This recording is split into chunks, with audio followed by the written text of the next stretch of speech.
You wake up, the day hasn't even started yet, and you're already exhausted. Not the kind of tired that sleep fixes. Something deeper, something that's been building for a while. And the worst part? You keep calling it laziness. You keep telling yourself to just push through, just try harder, just do something. But what if the problem isn't your work ethic at all? What if your mind and body have been sending you a message you've been ignoring? Because there's a difference between not wanting to do something and being too depleted to do it. And that difference matters more than most people realize. A 2010 survey found that roughly 75% of adults in the U.S. had experienced burnout symptoms, with nearly half of those cases being severe. And yet, most people never recognized it for what it was. They just assumed they were lazy and pushed harder and made it worse. So here are 6 signs that what you're feeling right now isn't laziness, it's burnout. 1. You feel completely disconnected from everything, including yourself. Not sad, not angry, just numb. Like you're watching your own life through a window, going through the motions, showing up, technically, but not really there. Psychologists call this depersonalization, and it's one of the most disorienting signs of burnout. You stop feeling engaged by the things around you. You stop feeling like yourself. And underneath it all sits this quiet, heavy sense that you've lost control of something you can't even name.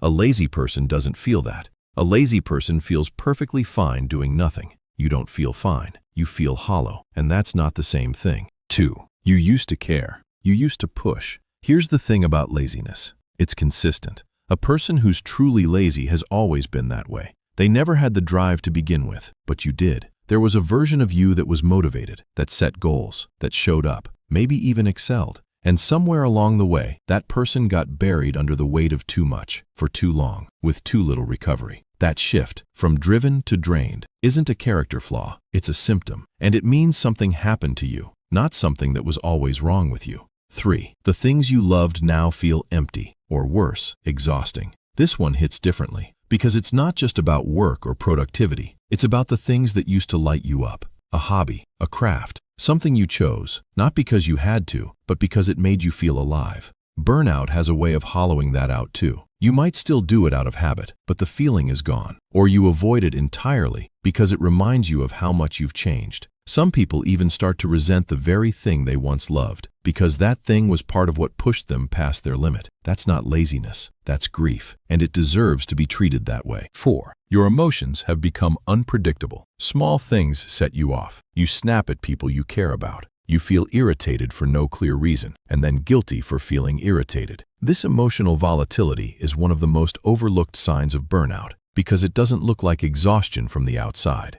It looks like a bad attitude. But here's what's actually happening. Your nervous system has been running on empty for so long that it no longer has the reserves to regulate itself. The smallest friction becomes the last straw. And contrast that with laziness, which tends to look like the opposite. Calm, unbothered, relaxed. If you're struggling to hold it together emotionally, that's not someone who doesn't care enough. That's someone who has cared too much for too long. 5. You've stopped taking care of yourself, and you're not sure when it started. Sleep is off. Eating is off. The small rituals that used to ground you, gone. You spend more time alone, not because you want to, but because even basic social interaction feels like too much to manage. Getting dressed feels like effort. Responding to a text feels like effort. Everything feels like effort. And the hardest part? You can't always trace it back to one moment. You didn't decide to stop caring for yourself.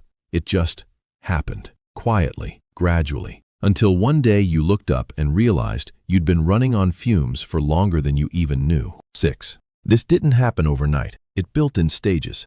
Burnout doesn't arrive all at once. It sneaks up on you. Researchers have mapped out 5 distinct stages, starting with what's almost called the honeymoon phase, where stress is high, but you're still energized and optimistic. Then slowly, motivation starts slipping. Focus gets harder. Recovery takes longer, until eventually you reach a stage where the exhaustion is so deeply embedded that it starts to look like depression or anxiety or just you. That's why so many people miss it. By the time it's obvious, it's already been building for months, sometimes years. And that's also why the earlier you catch it, the easier it is to come back from. So if any of this felt uncomfortably familiar, that's worth paying attention to. Not because something is wrong with you, but because something has been asking for your attention for a long time. And it's been easier to call it laziness than to sit with what it actually is. Burnout is real, it's measurable, and it's not a sign that you're weak. It's a sign that you've been strong for too long without enough support. If you're in it right now, talking to a mental health professional is one of the most grounded, practical things you can do. Not because you're broken,